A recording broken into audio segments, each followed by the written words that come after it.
கூவுமா? இப்போ கூவுது. ஆம்பளை தான் அந்த காலத்துல அதிகாரம் பண்ணாங்க. இன்னைக்கு வீட்டுக்கு வீடு என்ன நடக்குது? சொல்லுங்க மக்கா, சரிங்க, நல்ல சந்தோஷமா கரகரப்பா இருக்கணும். இன்னைக்கு ஒரு நாள் தான், நாளைக்கு அடுத்த வருஷம் நம்ம பார்க்க முடியும் உங்க முகங்களையெல்லாம். சிரிப்போட இருக்கீங்க, சந்தோஷமா இருக்கு. அப்போ சொல்லுங்க, எந்த வீட்டுல எல்லாம் என் கணவன் அதிகாரம் தான் இருக்குன்னு சொல்லுங்கப்பா. ஒரு தர்மத்துக்கு வந்தாலும் கூட, அம்மா செல்லம் தர்மத்துக்கு வந்திருக்காங்க, என்ன செய்யணும் நீ பார்த்து கொடு சொல்றமா இல்லையா? சொல்லுங்க சொல்லுங்க மக்கா, உண்மையா பொய்யா? அதைத்தான் கேட்டுதான் செய்ய வேண்டியிருக்கு. கேட்காம கொடுத்துட்டோம்னு வைங்களே, உங்க அப்பா வீட்டு சொத்தான் கொடுத்த உண்மை தானே. புது பொண்டாட்டி வந்தவொடனே சந்தோஷமா தான் இருக்கும், உண்மை தானே? உண்மையா பொய்யா? ஒரு ஊருக்கு புது பொண்ணு வருதுன்னா அது எப்படி தெரிஞ்சுக்கிறீங்க சொல்லுங்க? ஒரு வீட்டுக்கு புது பொண்ணு வர ஒரு பாட்டு போடுவான். என்ன பாட்டு? மணமகளே மருமகளே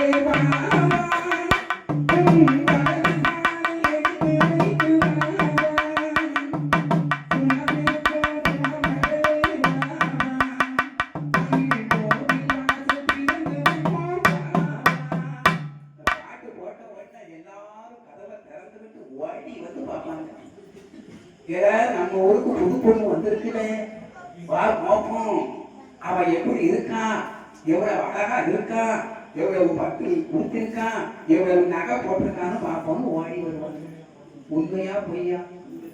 அதுல வயசானவா சொல்லுவா, இவளா இவனுக்கு மருமகா, இந்த மூக்கடிச்சு போய் கிடந்த பையனுக்கா இவ்வளவு அழகான பொண்டாட்டி அப்படிப்பா. முடிச்சு ராத்திரியே எவ்வளவுதான் பார்த்து பெருமூச்சு விட்டாலும் இந்த அடிவயத்துல இருந்து வருது பாருங்க, இதுதான் மனுஷனை கீழே சாய்ச்சிடும். அவ வாசல்ல வந்து நின்ன உடனே மாமியா ஓடி வந்து ஒரு தட்டுல குங்குமத்தை கரைச்சி ஆரத்தி எடுப்பா. ஆரத்தி காட்டும் போது சொல்லுவா, பார்த்துக்க, இதுதான் உனக்கு கொஞ்சம் வாதாட்டுன அப்படி வச்சு கொடுத்திருந்தேன்.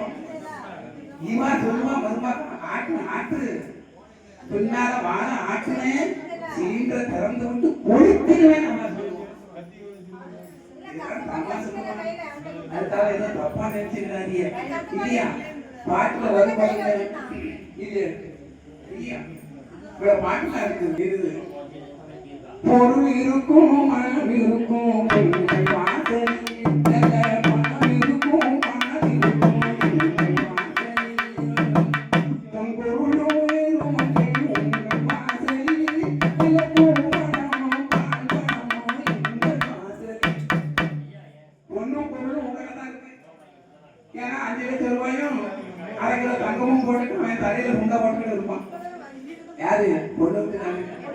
மாப்பிள்ளை கட்டத்துல பையன் வச்சுக்கிட்டு மீசையை முடிக்கிட்டு அப்படின்னு அலையும்.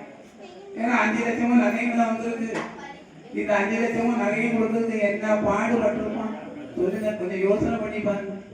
அப்போ பெண்ணை பத்தனை தான் என்னேனும் கவலைப்பட்டு நம்ம பிள்ளையை என்ன வழிகள் நம்ம கட்டி கொடுக்க போறோம், அப்படி கட்டி கொடுத்தாலும் நல்லவனா வந்து சேரணுமே என்று பரதவிக்கிறது யாரு?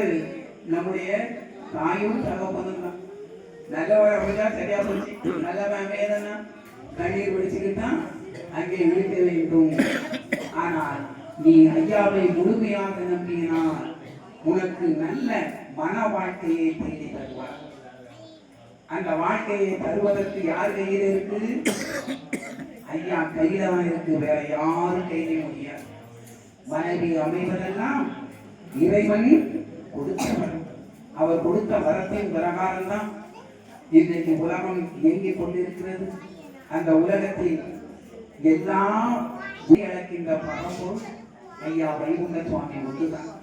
அவர் இந்த உலகத்தை கர்த்தாதி கர்த்தன் கடவுள் வைகுண்ட சுவாமியாக வந்து அமர்ந்திருந்து பெச்சடா பூமியை தேர்ந்தெடுத்து 6 வருடம் தவம் இருந்து அந்த கரியை அழிப்பதற்கு அங்கே இருந்தார். ஆனால் அவர் எப்படி இருந்தார்? உயிர்களுக்கு எப்படி இருந்தார்? மோட்ச உயிர்க்கும் நரக உயிர்க்கும் தீர கபாதி உயிர்க்கும் நாச உயிர்க்கும் பலிவாசல் உயிர்க்கும் வைகுண்ட பதவி உயிர்க்கும் எவ்வுயிர்க்கும் ஐயா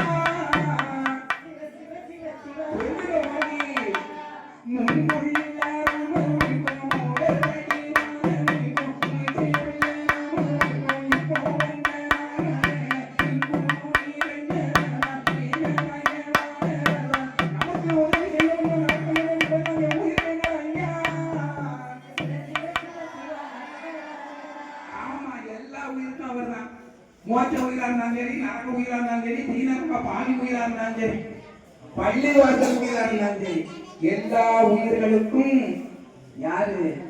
ஐயாதான்.